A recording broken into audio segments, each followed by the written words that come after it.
महाराष्ट्र राज्यातील बेरोजगारीचे निर्मूलन करण्यासाठी विधानसभा विधेयक क्रमांक 41 हे अशासकीय बिल आदरणीय सुधीर भाऊंनी आणलेलं आहे। हे बिल अशासकीय असलं तरी या बिलाची व्याप्ती आणि महत्त्व अतिशय मोठं आहे। अध्यक्ष महोदय, आज महाराष्ट्राची लोकसंख्या 12.80 कोटी म्हणजे जवळजवळ 13 कोटीपर्यंत पोहोचलेली आहे। म्हणजे सर्वसाधारण 3.5 कोटी इतके आपल्या महाराष्ट्रामध्ये कुटुंबे आहेत, म्हणजे घरं आहेत, कुटुंब व्यवस्था आहे 3.5 कोटी। आणि आज जर आपण पाहत असाल तर जवळजवळ 70 ते 75 हजार जे काही सुशिक्षित बेरोजगार आहेत ते आज नोकरीसाठी, व्यवसायासाठी आणि त्यांच्या उत्पन्नासाठी सर्वत्र झगडताना दिसत आहे।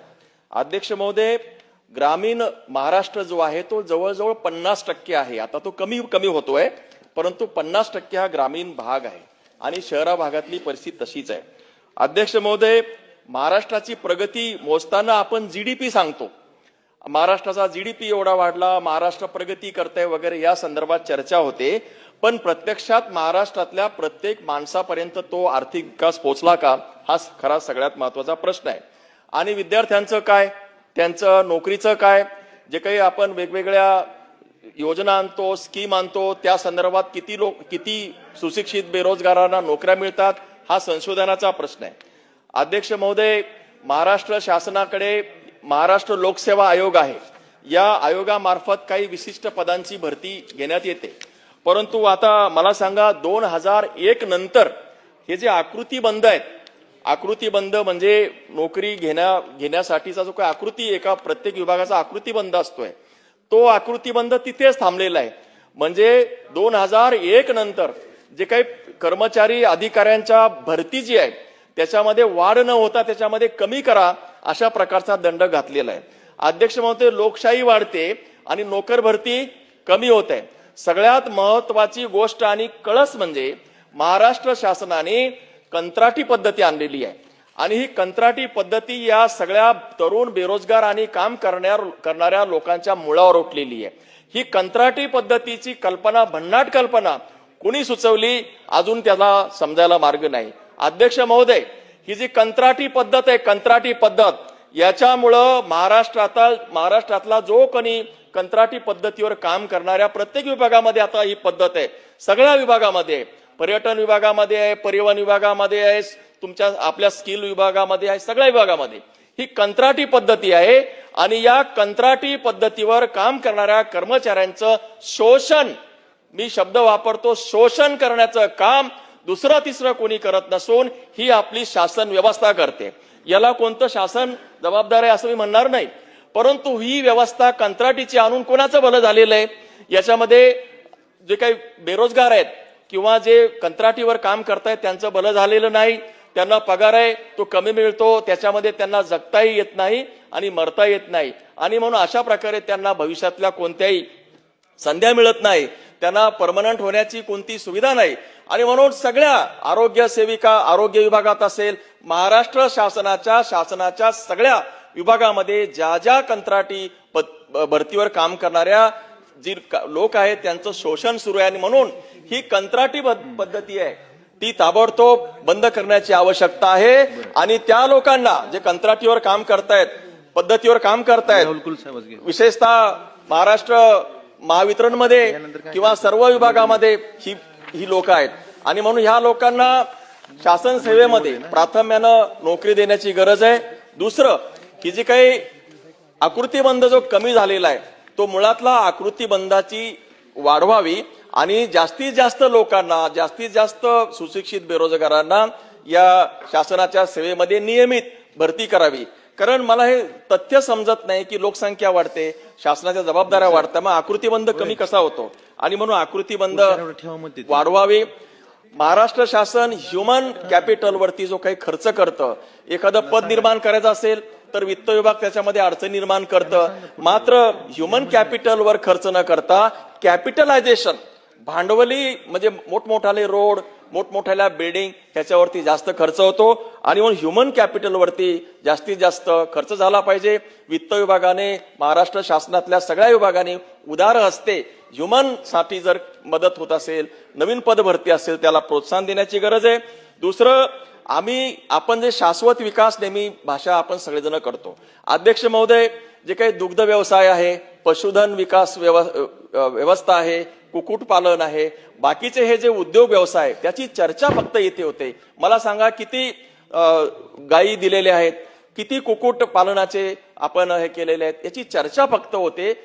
अतिशय छान छान गोड चर्चा होते. प्रत्यक्षात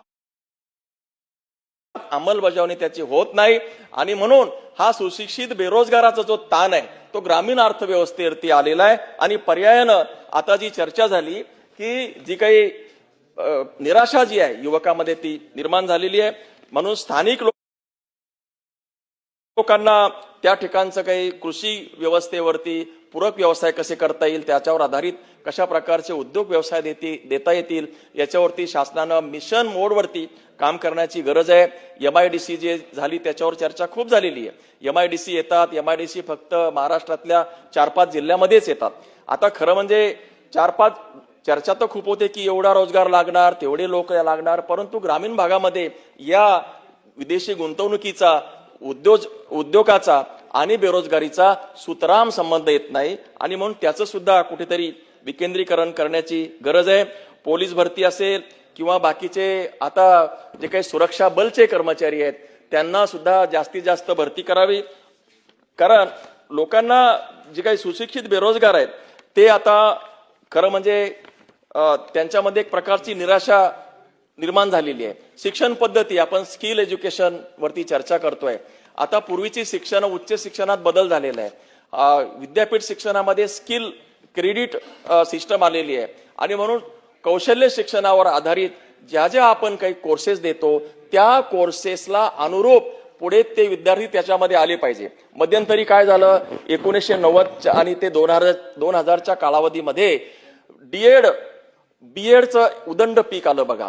आणि डीएड आणि बीएड साठी सगळीकडे, एक मिनिट अध्यक्ष महोदय, डीएड आणि बीएड, थांबावं जरा, मला बोलू द्या ना, बोलू द्या मला, काय अडचण आहे तुम्हाला, मी बरोबर बोलतोय.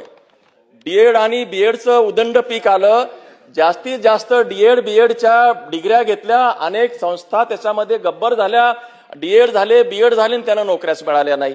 त्याच्यानंतर फार्मसीचा एक नवीन प्रकार आला, सगळेजण त्या फार्मसीच्या तिकडे गेले. परंतु जेवढे आपण त्यांना डिग्र्या देतो, त्यांना सर्टिफिकेट देतो, त्यावर आधारित त्यांना पुढे त्याचं म्हणजे त्यांचं हे होणार आहे की नाही, त्यांचं ज्या उद्देशासाठी त्याच्यामध्ये त्यांनी ते काही प्रवेश घेतले त्याचा हेतू साध्य झाला पाहिजे. इंजिनिअरिंगचा म्हणजे जे आपण कोर्सेस फ्रेम करतो त्याच्यावर आधारित भविष्यामध्ये किती विद्यार्थ्यांना नोकरी लागणार आहे, बेरोजगारी संपुष्टात येणार आहे, अशा प्रकारचं प्लॅनिंग, नियोजन हे आपण करण्याची गरज आहे. आणि म्हणून महाराष्ट्रातल्या बेरोजगारांचा प्रश्न अतिशय गंभीर झालेला आहे.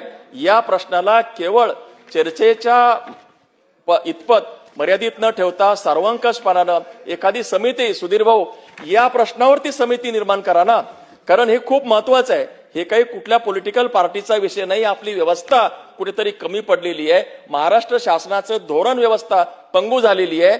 ह्युमन कॅपिटलवर काम न होता कॅपिटलायझेशनकडे शासनाचा अधिक जोर चाललेला आहे. तेही झालं पाहिजे, नाही झालं पाहिजे असं आम्ही म्हणत नाही, परंतु ह्युमन कॅपिटल आज अंधारामध्ये चाचपडतंय आणि कॅपिटलायझेशनच्या जोरावरती आपण कुठले तरी महाराष्ट्राच्या विकासाची गप्पा करतोय. हा मला वाटतं पॅराडॉक्स आहे. हा पॅराडॉक्स आपण काढला पाहिजे आणि या अनुषंगानं एक सर्वंकष विचार करणारी समिती महाराष्ट्र शासनाने नियुक्त करावी. आणि सुधीर भाऊंनी जो काही हे अशासकीय बिल आणलेलं आहे त्याला मी समर्थन व्यक्त करतो आणि त्यावर शासन विचार विनिमय करेल अशी आशा.